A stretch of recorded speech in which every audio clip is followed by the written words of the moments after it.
So I'm here with Christina Martin, the internationally acclaimed Canadian recording artist, multi-award winning entertainer. Thank you so much for chatting with One Screener and myself today. My pleasure. I love you. Thanks.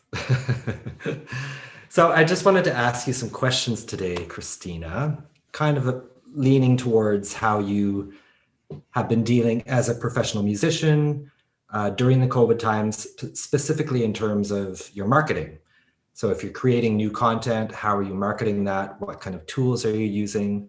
And what you see, in the future, especially if restrictions continue. Is that cool? That is totally Okay. great. Yeah. Okay. So my first question is, in which regions was your career or your work focused in terms of your touring and marketing pre-COVID?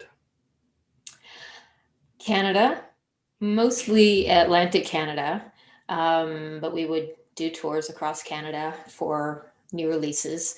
And then Central Europe, mainly German-speaking markets, mainly Germany, and the UK. Most recently, like when COVID hit, we were on tour in Europe, and then supposed to do a tour in the UK. So those are the markets I've been focused on for almost a decade, really. And in which regions is your career and work focused now? Well, in terms of touring, we don't have a whole lot of options, but still holding out that we can do a few maybe outdoor shows in Nova Scotia. So very close to home. I'm not even confident I can book shows across the borders at this time. So I would say online, we're trying to reach out to all the markets that we've been, active in, and even beyond that. So I'm seeing a little bit more activity from the U.S. and other parts of the world.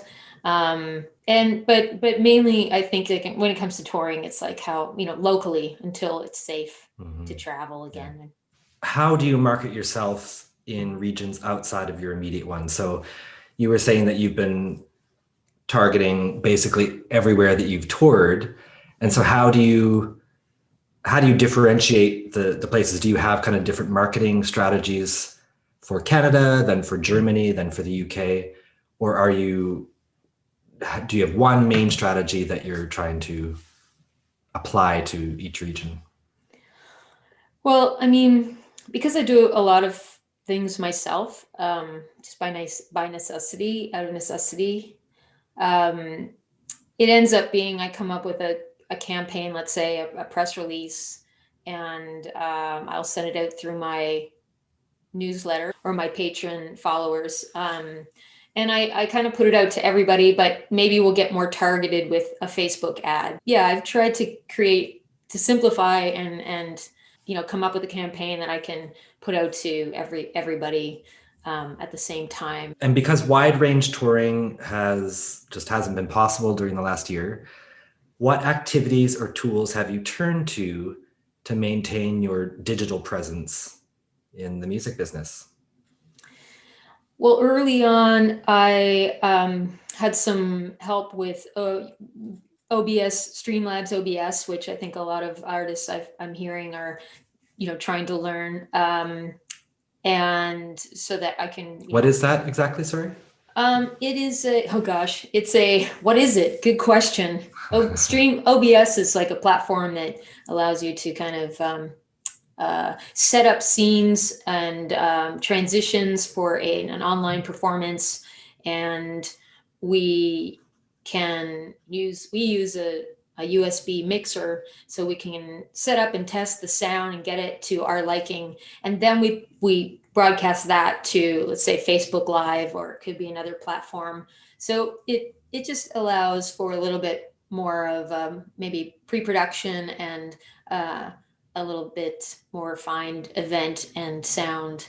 And so that's something that has allowed me to feel a little bit better about some of my live stream performances, I suppose. Get excited about it because I love having a lot of artists now like having an introductory page and intermission transitions, and you can incorporate ways to interact with the audience and make it fun and fresh and a little bit more exciting, I suppose.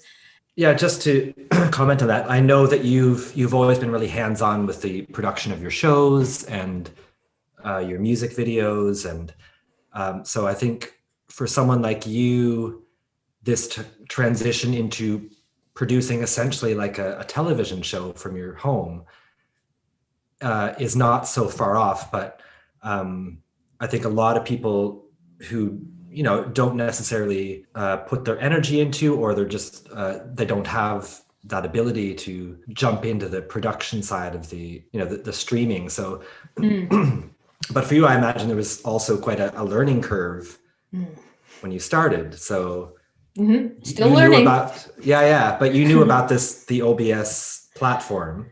Yeah. Or you found out about it quickly. Yeah, I found out about it quickly. Yeah. Because we started looking at, well, what are other people doing that looks a little bit more professional? And I knew that I wanted to kind of come up with just something that was a little more refined and had a branding to it at the time. So I was, I've come up with a couple of, in order to generate revenue and keep performing and keep engaged, and also finding, new fans, new followers around the world, mostly in the US, Canada, and UK, Germany. But it's been great for that, to have these online events. It's also been great for me to have kind of an end point for some of them, and then come up with a new concept and brand. And I like the idea of producing something from home. Of course, it has its advantages. It is not a replacement for in-person, face-to-face exchange of energy between humans. I miss that very, very much. But it was sort of well, we have to do something. Obviously, it's a great creative outlet. But then there's other platforms, like apart from Facebook, that we could use OBS with, and one was Crowdcast, which, in conjunction with my Patreon, that's something I've explored and have been using to do ticketed events. There are a lot of platforms out there that I think are probably great, but Crowdcast was one that I navigated to and have tested, and I really like it. For me, it works great. But you mentioned that it was important for you to have your branding involved in the production. So you were, seeking out a platform that allowed you to kind of customize the stream and add your branding and make sure that your voice and your brand, your company was visible during that whole thing. Yeah, opportunities to promote the other things that I do, and let your fans know how can they support, if they can afford to, because people want to. People are now streaming a lot, and that's a very low cost for them, and they want the artists that they love to keep doing what they do. So it was important to me to, point people in the right direction if they want to get involved that way and support. And also just having fun I work with an artist friend of mine, in lieu of having like new photography and whatnot. I love working with my friend Nicole Alain Legault, and she has a brand called Look I Drew You. And so she'll draw your likeness, and I'm working with her on coming up with what's a fun concept we can come up with for this next live stream, and then having her do the graphics for that. Yeah, and it's also a way of adding another level of collaboration. Yeah. When you can't be necessarily in person, that's another way to kind of be working with someone and keep those fires burning and the ideas going with respect to your visual branding. Yeah, that's right. And I think too, it's important to me to keep sort of the flow of abundance going. So, if I'm able to hire other artists and creators and collaborate, and they're getting paid, and I do believe that kind of thing comes back, and it's important to consider. I mean, this is what we do for a living. And of course, that's not something we always like to have fun talking and figuring out. But I just really believe in paying people for their time and their creative inputs, and and Wait, do you want to get paid for this interview? that is where this is leading. That's where this is going to. No, I do not. But I love what you said. I just wrote it down, flow of abundance, Mm-hmm. keeping that going and collaborating and just using the tools that you have to continue working with those people that you would be working with outside of a pandemic, maybe it's in a different way, but still integrating those talents and those people into this new way of working for you. That's right. Yeah. Speaking of that, what have you found to be the best ways of maintaining your audience's engagement with your music and work in the last year? So you mentioned the streaming. Obviously, that's a big thing for most musicians who are accepting that right now. But yeah, what other ways? Well, even within the live streaming, I've really tried to make it as interactive as possible, between the songs. I think people like to know that they're being seen and heard, and it could be something simple as like I've brought in a lot of like conversation questions and prizes, contests occasionally. But that's been really, I think, fun for people. It's been fun for me that it's not just all about me singing to the screen. And so I get excited to know people are there and that we're actually having a little bit of a conversation. Videos, like it could be simple speaking to your audience, but being authentic. These types of videos are always best. People seem to be more engaged with videos in general, or things that are moving.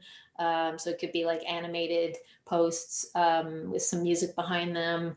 Those types of things I think people respond to. I actually give a lot of thought to it. And if I have a question that I want to put out there to people, obviously it's more likely to be engaged with than just me posting something and trying to sell an album, which I certainly do, but yeah. So I was reading a document yesterday talking about Gen Z and their consumption of social media and how it's just a natural part of their lives, how the expectation and reliance upon high-speed internet and things moving quickly and information coming to them quickly. But also, even though, on average, it's something like members of Gen Z have like 9 different social media platforms. That's quite normal, whether they engage in them fully or not, but it's quite normal. But yet there's this emphasis on authenticity, of them being authentic on their platforms, but also expecting the people that they follow to be authentic. And I find that so interesting.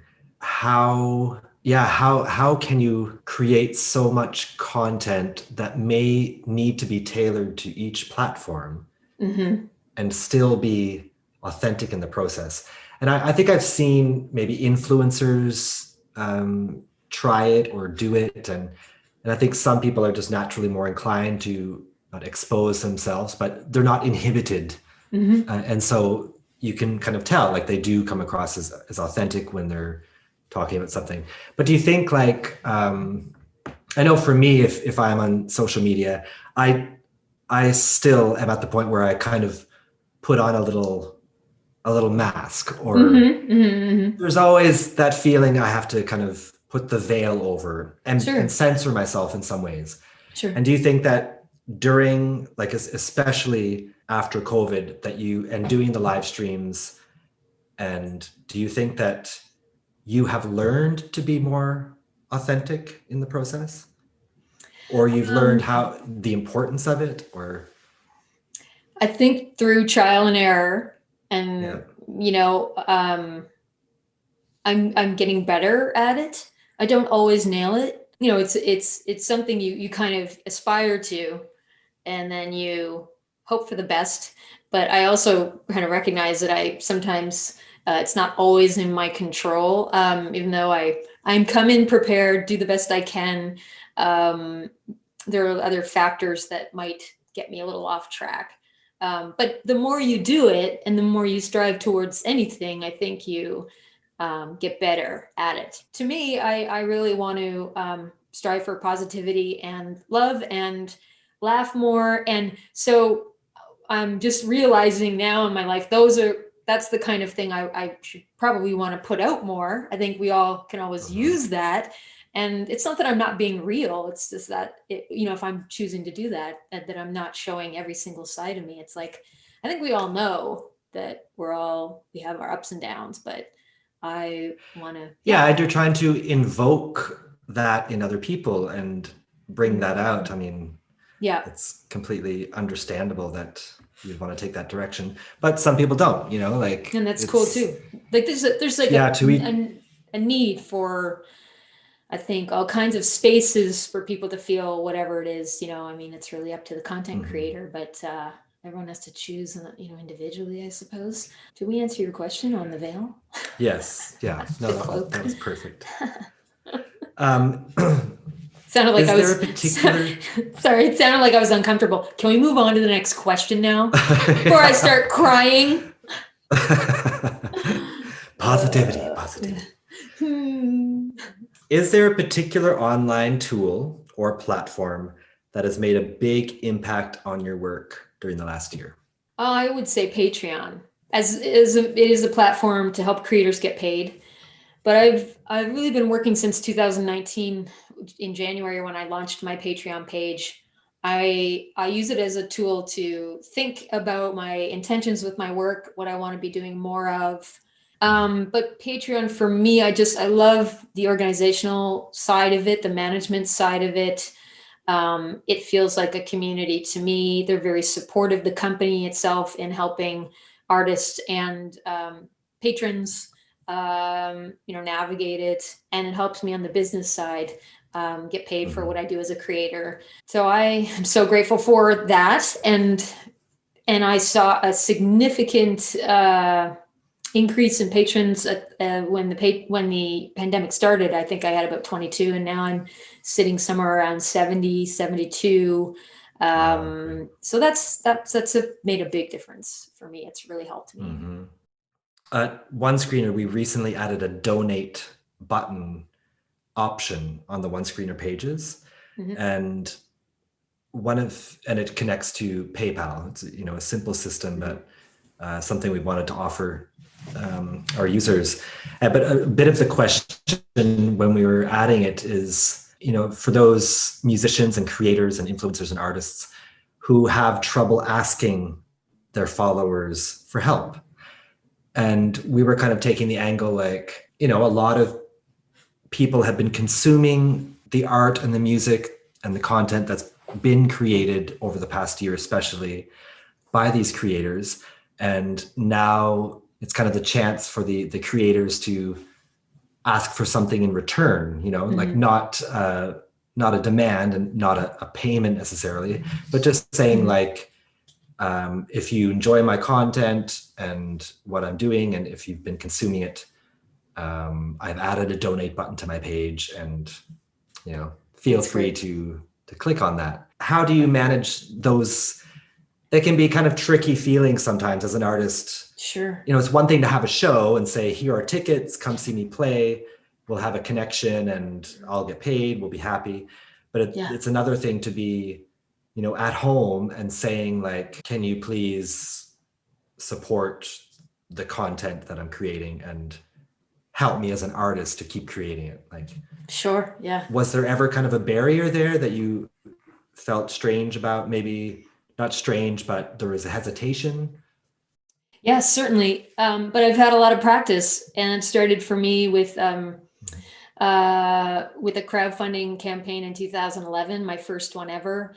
And I found a way to present it that people can choose themselves, whether they want to make, let's say, a donation to a project or towards an artist, or have something in exchange and by way of digital music or a physical CD. And I think there's nothing wrong with putting it out there. We need support. Artists have historically always needed the support of patrons, and and the public, and that comes through tax money oftentimes, and government programs, private investments. Anyway, so I think when I saw the success of the initial crowdfunding campaign I did, it even though the people around me, I think in the music industry were not, I could sense other people were more uncomfortable than I was about it. But it doesn't matter what the industry says. It's all about the people that connect with your music and what they're comfortable with. So I just had to say, who cares if I think this could work? Everyone has a choice, and I think there's a way to set it up that's professional, and you are responsible to your supporters in some ways, I think, to continue doing what you set out to do. So that's kind of how I framed it for myself. And I guess that's kind of coming back to authenticity. If you approach that situation authentically and honestly, then people will understand the request more and want to support that. Yeah, that's right. I always put up a PayPal link as well as a link to my Patreon, as well as an e-transfer, because people want to give in different ways. Some people do not want to go through PayPal. Some people love Patreon. Some people only will do e-transfer. So I just try to give them the options. You're not forcing or begging even. You're just providing a link and people really feel good about paying for the show they just saw online. And I guess also keeping track of your expectations of it. And knowing after you've done it for a while, that sometimes there's nothing coming in, and then sometimes people are going to be very generous. And that's right. It's understanding that balance. It's not easy, but that is how to persevere. So, Christina, before I ask you this final question, I just want to thank you. And I'll thank you again after the question. But sure. Thank you so much for taking the time to chatting with me, and hopefully our followers and other people who kind of tune into our YouTube and our Instagram and whatnot will see this and gain some insight, because I think you've offered up some really great ideas and experience and perspective, especially using digital tools right now and how you've expertly adopted them. Oh, you are too kind, but it's my pleasure. Well, I've seen it firsthand. So. Well, my last question is, you're welcome. You've most likely considered the possibility that the COVID restrictions may continue for a while. Have you thought about what your work is going to look like should this be the case? And are there any tools or strategies that you can imagine putting in place or developing further to offset that? So I know you're making a new record, so it's most definitely on your mind. Absolutely. It's been on my mind, almost every day. What are we going to do if we can't get back to touring? So I think everything we've been trying has been great, learning, training for the future. Even if we can get back to touring safely, we're in the middle of a global environmental crisis. So we also have to consider our effect on that, and that it may not be possible or even responsible to do as much as we were doing in the way we were doing it before. So online, I'm thinking obviously more online, and my motivation is to strive for high quality online content. So I sure hope I can make that happen to honor the art and the collaborations. I'd like to do more of those, and to also, honor the art and present it in a way that I think I've always been working towards that anyway. And so I think, I have no choice but to look at the opportunities that the World Wide Web, can offer us in terms of reaching people all around the world. And I'm considering as well communities that I didn't know how to reach before, and I'm meeting with people who can help me reach those audiences, and in particular, people living with both visible and hidden disabilities. That's been on my mind and on my heart for a couple of years now. So that's all something I'm looking at, and moving forward, I hope to be able to learn a whole lot more and reach more people with my music and the art that I make with other people. So I'm trying to be optimistic, but it sure would break my heart if we couldn't tour in Europe next winter. Yeah. But I can get over it.